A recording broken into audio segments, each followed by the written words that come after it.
Hello! I'm getting ready to go to a mock interview. I only have like 20 minutes to get ready before I want to ideally leave out the door. So I was going to talk about my vet school journey, but I still haven't interviewed yet. So I think I'm going to save that video for later. And also I'm in a rush. So I think this is just going to get... That's true though. I think this is just going to be a get ready with me for a mock interview, and I guess just like show you my tips and tricks for how I prepare for interviews like this. Here he is, a pride and treasure. I've practiced with some friends and family. I've also practiced with a first year who's also my friend at the school. And today is going to be practice with professional people on campus. I guess you should say they are staff at the Career Center. This one I think is going to be a little bit more intense than last year's because last year only one person was in the room helping me. This year, she asked me what my interview is going to be like, and I told her that it's going to be 2 to 3 people in the room. So she was like, okay, well, I'll just ask 2 other of my colleagues to come in and help. And I was like, oh, going to be 3 people helping me with this mock interview, which I'm kind of nervous about. This is something I didn't know until it was too late for me. So if this gets on the high schoolers For You page for some reason,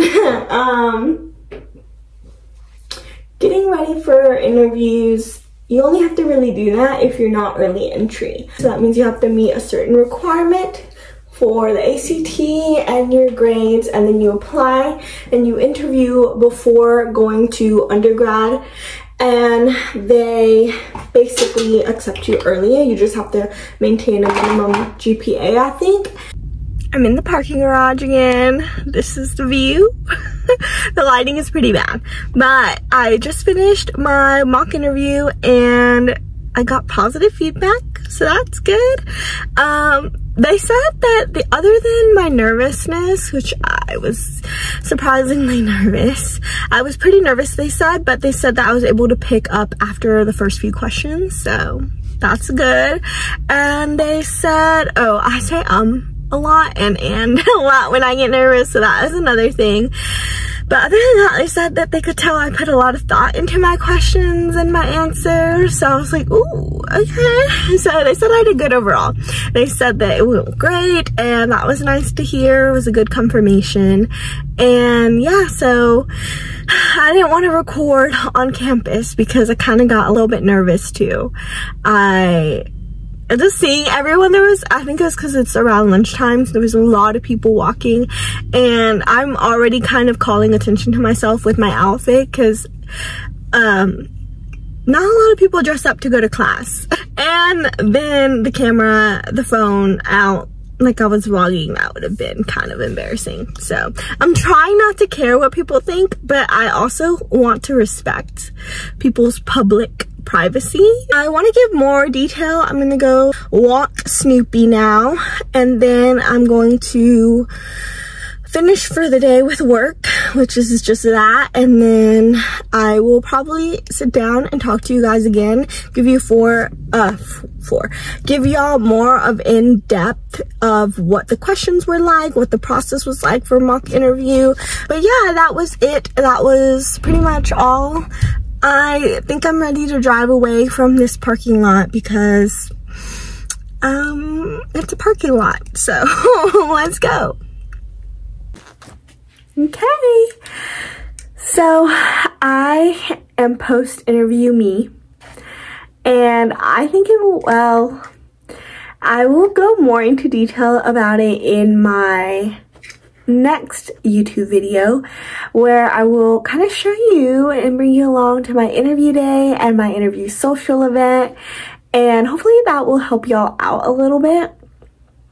I am feeling calmer now. I definitely needed some time to breathe and relax afterwards, so it was nice I was able to do that.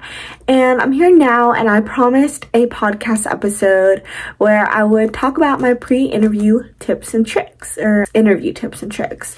And I have a little of me going to do a mock interview for this part of the YouTube video.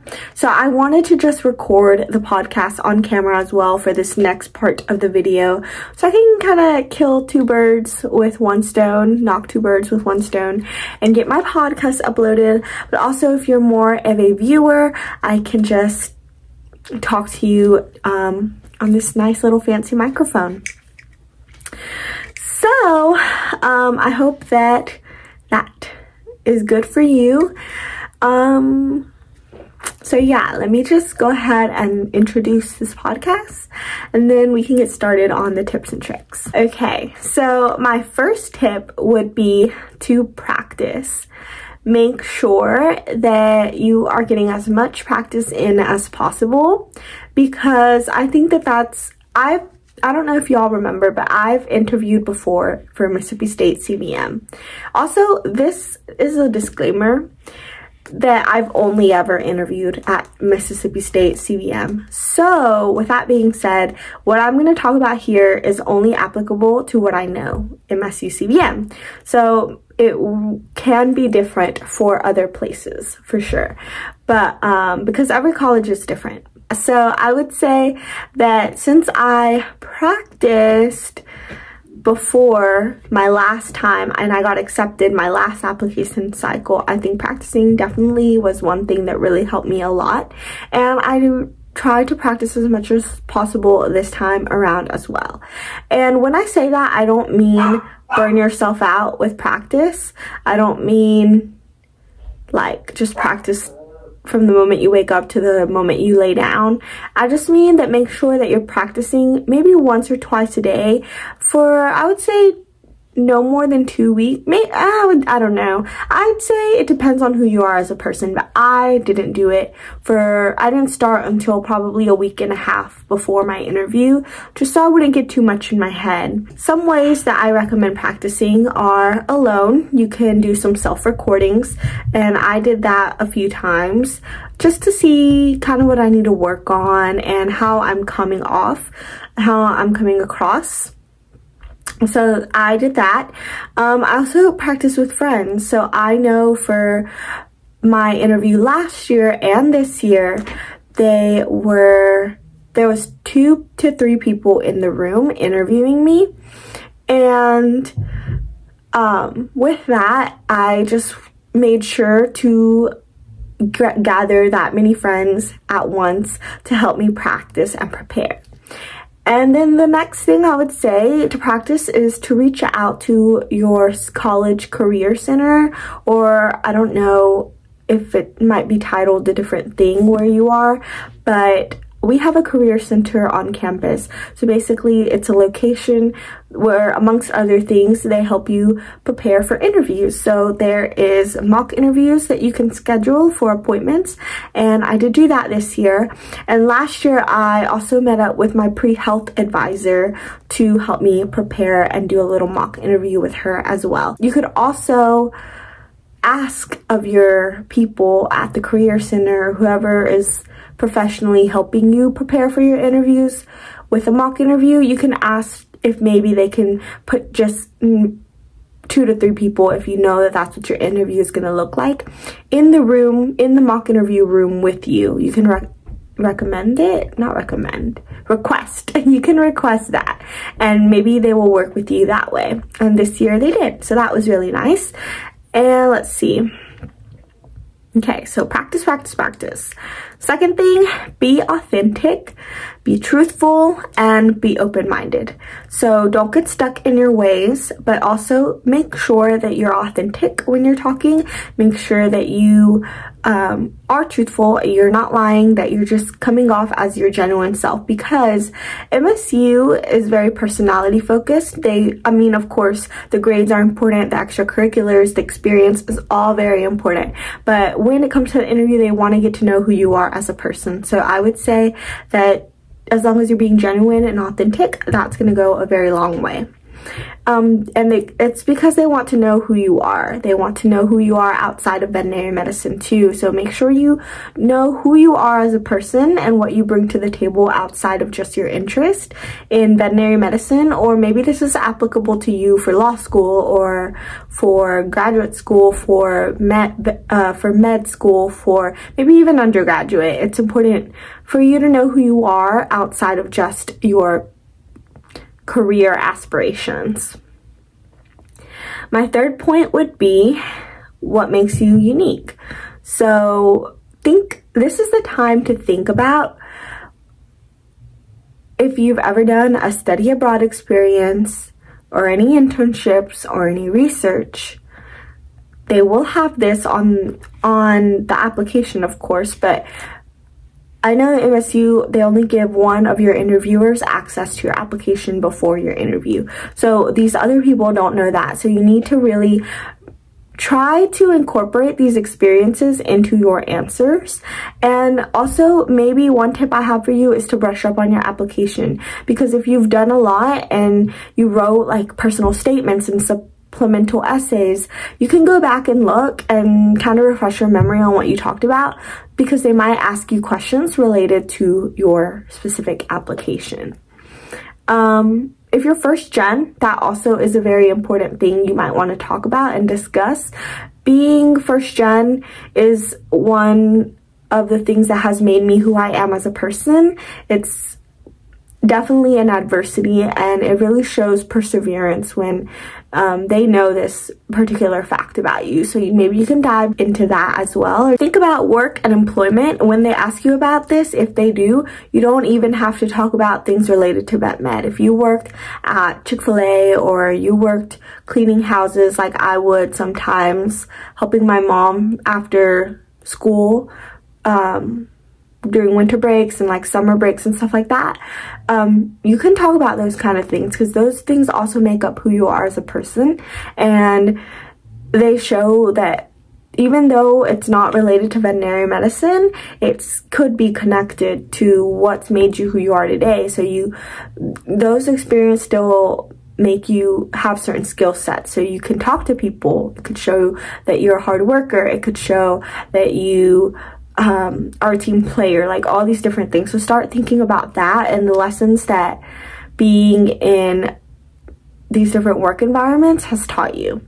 And maybe even if you worked in a clinical setting with animals or something like that, they might ask you if there's was ever a time that you witnessed a ethical issue arise, or if you've ever witnessed a doctor, I guess, deal with an ethical issue, something similar, if they've ever done something that was maybe ethically questionable, especially if you're like going into the medical route of graduate school. Those kind of questions are very important because they want to know your stances on that, and they want to know that you are aware of that these things could happen. And then also hobbies. Think about your hobbies. Think about what makes you you.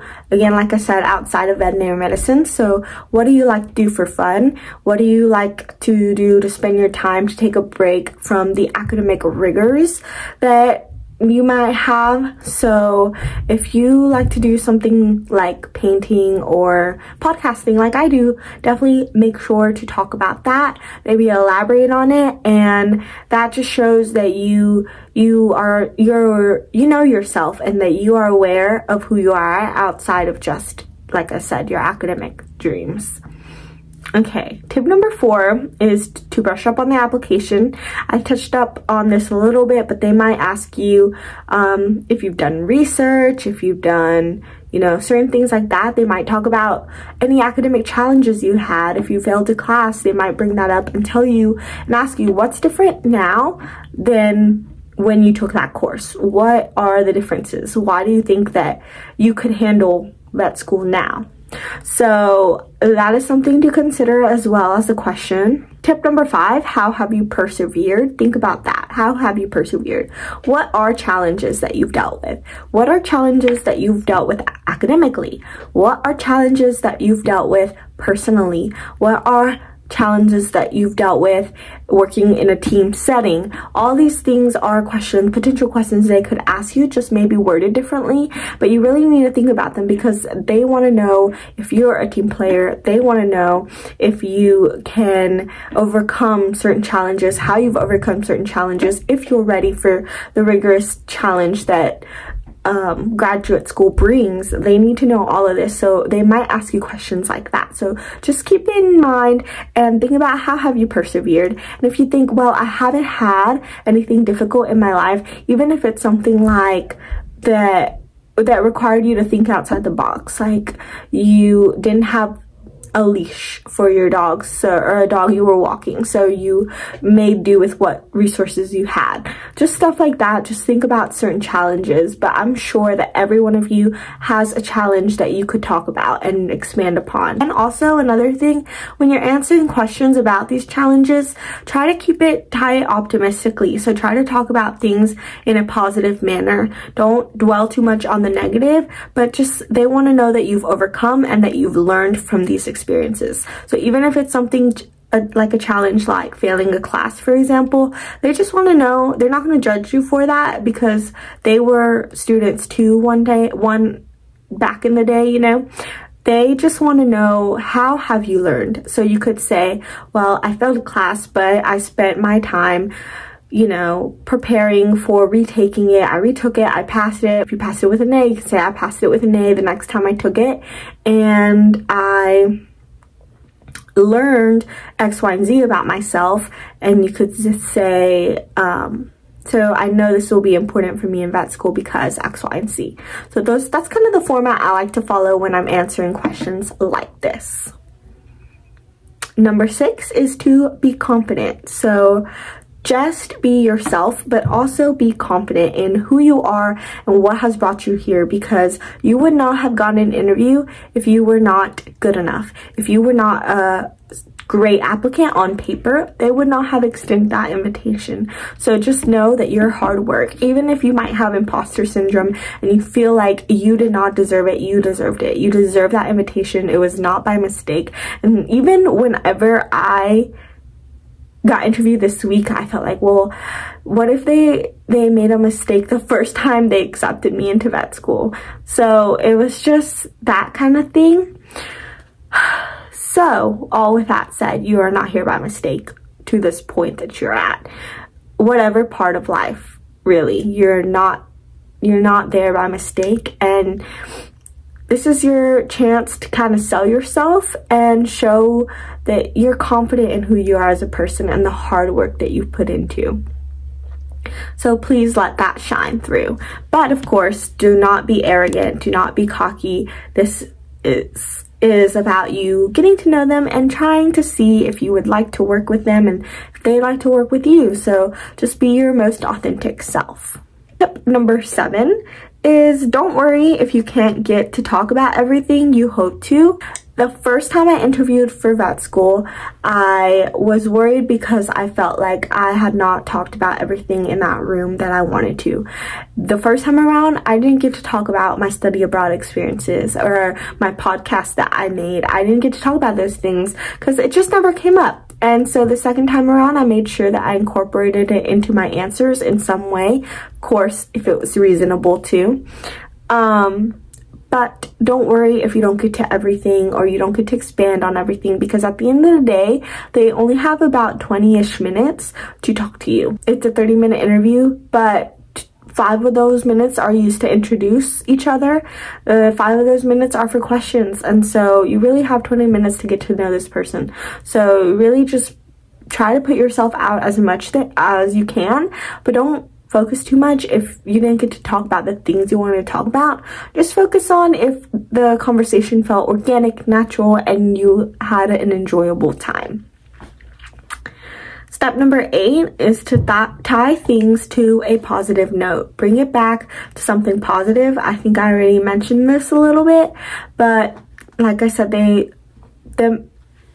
especially veterinary medicine, it can be really hard dealing with mental health because of the rigorous things and challenges that school can bring, or veterinary fields in general. There's compassion fatigue, there's stigma around mental health, there's burnout, there's just a bunch of different factors, even student loan debt, that contributes to this. So just be open about your stance on those things and how you know you're prepared for that, and if you're not, be honest with yourself. But also, when you're talking about things, it's important to show your positive personality. I mean, don't be fake and fake your positivity, but do try to remain optimistic, because they want people like that. They don't want someone who is just gonna hone in too much on the bad side of things. Now, some additional things that I did not write down, but I do want to say, is to breathe. Remember to breathe, soak in the moment, and be yourself. Those are some things I kind of touched on, but I think they're really important to remember. Also, another thing, one of my people that were mentoring me last year gave me really good advice that in order to turn your nervousness into excitement, just think you're excited, because your body goes into the same kind of reaction when you're experiencing nervousness as it does when you're experiencing excitement. So what I've done is just try to persuade my brain and trick my brain into thinking that the feelings I was feeling was not nervousness, but rather excitement. And that really was able to help me bring me out of my shell when I was getting interviewed these past 2 times. And the second thing is, one of my friends from this year, she told me something really good, because as a reapplicant, I was nervous since my first interview went really well, how I was going to come across this time around, because I didn't know if I was going to have the same people or anything like that. And I didn't know, it was imposter syndrome, because I was like, how did I do good in my first interview? Like, I did good enough to get accepted, but what if I can't do it again? And that's just, if I did it once, I can totally do it again. But you know, obviously the nerves got the best of me. But my friend told me that I already know who I am. It's not, the interview is not a test to see if you're the smartest person. It's just an interview to get to know you. So I would say, just remembering that you already know everything that you can about yourself. It's just them getting to know you. Don't think that you're not gonna have the answers, because you will. And if you don't, be honest about it, because that will go a long way. And then one tip I can give you from my experience this time around is, when you're practicing, don't try to sound rehearsed. Try to just, what I did was write bullet points of what I wanted to make sure I touched up on, and some things, maybe some ideas of how I would answer certain questions. But when I practiced, I tried my best not to sound rehearsed, so that it just flowed organically and naturally. So when the point of practicing is to just make sure you're aware of how you would answer questions and be prepared and not go in blindsided and maybe waste some time of you talking, but more so that you can be prepared, you know? And so you don't want to sound rehearsed, you don't want to sound inauthentic. And so I think that's one of my #1 tips as well. And now I can talk about dress code. So dress code is super for the social event. I don't know if they'll change this in the future, but it's pretty casual. So this is the social event outfit that I wore. It's just a little sweater that I'm wearing, and then I'm wearing some jeans, and I wore some little UGG dupes, and I have my hair in a little braid, and I got some jewelry on and some light makeup. So honestly, it's not too big, but some people do go in more professional attire. Of course, no one goes in a blazer, but you know, you got a nice dress shirt, you got a nice got some nice like business pants on, and you can do that as well.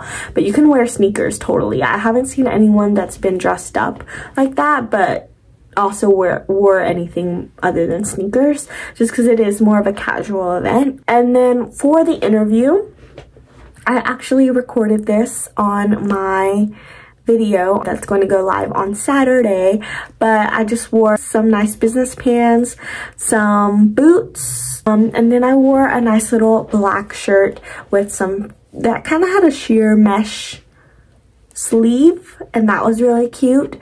And last year I wore all black, kind of same as I did this year, but a blazer, I wore a yellow blazer over a black turtleneck. So kind of give you some examples. Really try to show your personality when you're dressing, but also make sure that you are comfortable in what you are wearing. And it's totally okay if you are repeating an outfit, because, you know, not everyone has the expenses to look really, really nice and have something different every night. So don't worry about that either. But yeah, maybe if you can, look for something in your closet that shows a little bit of who you are as a person. This is going to close out my podcast / YouTube video recording all in one. So like I said, if you want to just listen to this, you have the podcast. If you're more of a viewer person, you have the YouTube video. So yeah, I really hope that this helped.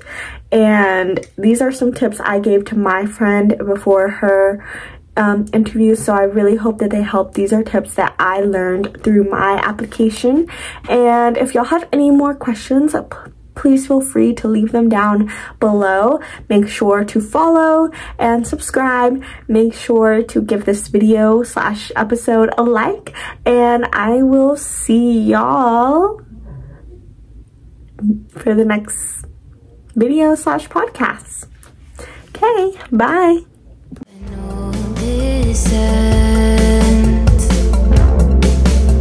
We could try.